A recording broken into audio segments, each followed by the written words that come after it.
Hi అందరికి. Welcome to our new YouTube channel.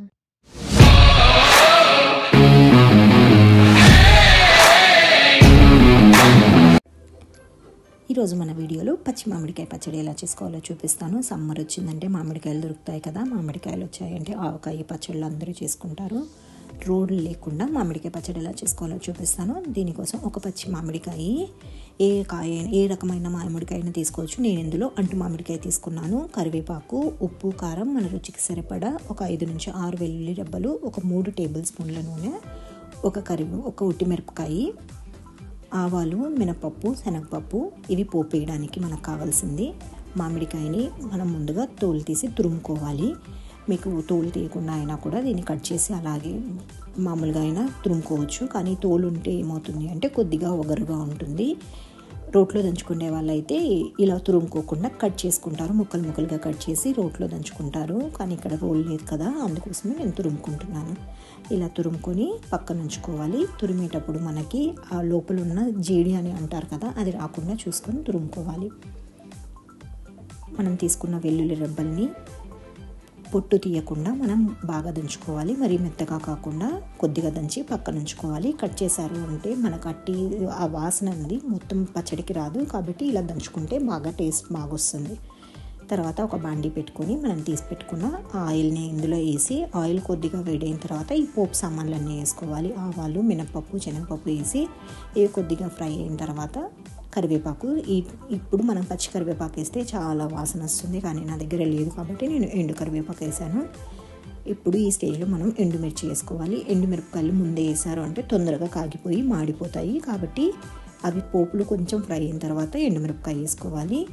మళ్ళీ తర్వాత మనం దంచి పెట్టుకున్న వెల్లుల్లి ఉంది కదా, దీన్ని ఇప్పుడు వేసి బాగా పచ్చివాసన పోయే వరకు ఫ్రై చేసుకోవాలి. ఇలా కొద్దిగా పచ్చివాసన పోయి ఫ్రై అయిన తర్వాత మనం తీసుకున్న ఉప్పు, కారం ఇప్పుడు యాడ్ చేసుకొని, ఉప్పు కారం వేసిన తర్వాత మంటని ఎప్పుడు మీడియం ఫ్లేమ్లో పెట్టుకోవాలి. లేదంటే కారం తొందరగా మాడిపోయి నల్లగా అయిపోతుంది.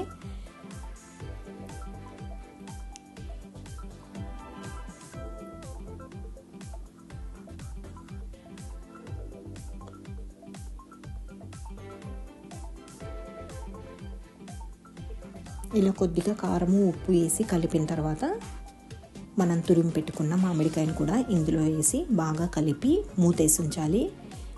ఒక 5 నుంచి 10 నిమిషాల వరకు మనం ఈ మామిడికాయని మధ్యలో కలుపుతూ ఇలా మూతేసి ఉంచేయాలి.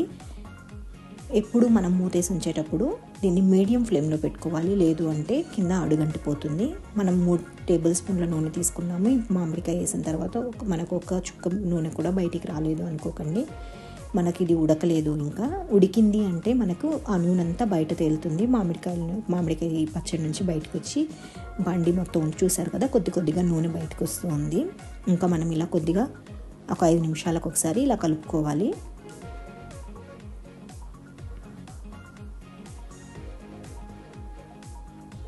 కలిపి మళ్ళీ మూతేసి ఉంచాలి. చూసారా, మొత్తం నూనె అంతా మనకి ఇలా బయటకు వచ్చి బాగా ఉడికిపోయింది. ఇంకొక 2 నిమిషాలు మనం ఇలాగే పొయ్యి మీద ఉంచి దించేసి దీన్ని మనం వేడి అన్నంలోకి ఒడియాలు కానీ పప్పడాలు కానీ ఉన్నప్పుడు తిన్నాము అంటే అంతే.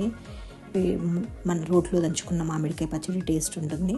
అందరూ ఒకసారి తప్పకుండా ట్రై చేయండి. ప్రతి చోట ఇప్పుడు మామిడికాయలు దొరుకుతున్నాయి కదా, అది పచ్చి మామిడికాయలు పచ్చడి అంటే ఎవరికి ఇష్టం ఉండదు. ఇప్పుడు ఒకసారి దొరుకుతుంది మనకి మామిడికాయ పచ్చడి. కలర్ చూసారా, మామిడికాయ పచ్చడి కలర్ ఎంత బాగుందో.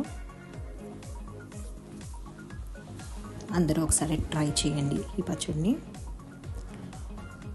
ఇలాంటి స్టేజ్లో మనం ఇంకా దీన్ని తీసి ఒక గిన్నెలో పెట్టుకోవడమే. అంతే, మన మామిడికాయ పచ్చడి రెడీ.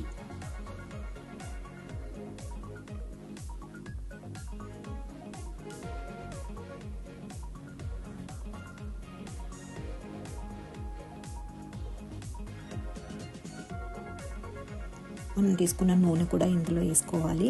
ఈ పచ్చడిని మనము ఒక వారం రోజులైనా నిల్వ ఉంచుకోవచ్చు. చేసిన రోజు కంటే మరుసటి రోజు నుంచి దీని రుచి ఇంకా బాగా ఉంటుంది. దీన్ని మనం ఫ్రిడ్జ్లో పెట్టుకోవచ్చు. ఒక వారం వరకు దీన్ని ఇలాగే నిల్వ ఉంచుకోవచ్చు. Thanks for watching. Please like, share and subscribe for more videos.